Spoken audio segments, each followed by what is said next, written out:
महादेव के भरे दरबार में श्रद्धालुओं का भीड़ लगा है। उसी समय एक भक्त अपने भोले बाबा से आराधना करता है और बोलता है,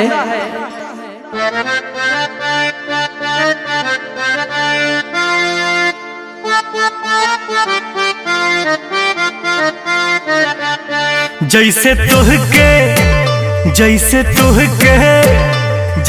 तुहके चाहेली पार्वती, कौनो पगली के हमरो फेर बनमती। जैसे तुहके ए बाबा तुहके चाहेली पार्वती, कौनो पगली के हमरो फेर बनमती। जैसे तुहके ए बाबा तुहके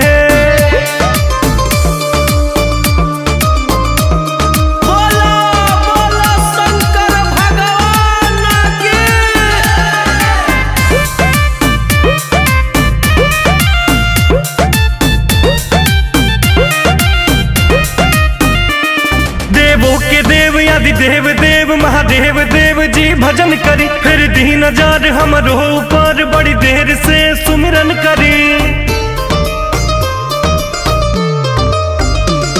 परिला राउर पानिया ए भोले बाबा, लोभर मिली कोरिया ए भोले बाबा। पूजा करी कि पूजा करी दिखाई अगरबत्ती, दोनों हाथ उठेगा और बोला है, कौनो पगली के हमारो फेर बनमती। जैसे तुहके ए बाबा तुहके चाहेली पार्वती, कौनो पगली के हमारो फेर बनमती। जैसे तुहके ए बाबा तुहके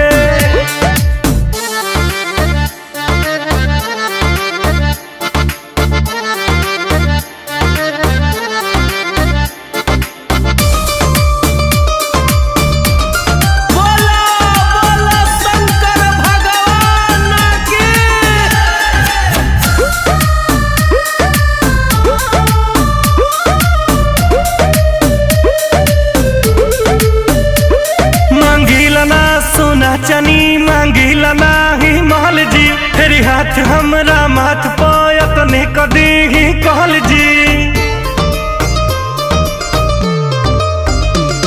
की ताना सभे मारे ना रगीला कलेस में, कमी कौन बाटे जी सूरज रितेश में। त माफ कह दी माफ कह दी जमन भइल गलती, बाबा जागा हो, कौनो पगली के हमरो फेर बनमती। जैसे तुहके ए बाबा तुहके चाहेली पार्वती, कौनो पगली के हमरो फेर बनमती। जैसे तुहके भोला जी तुहके जैसे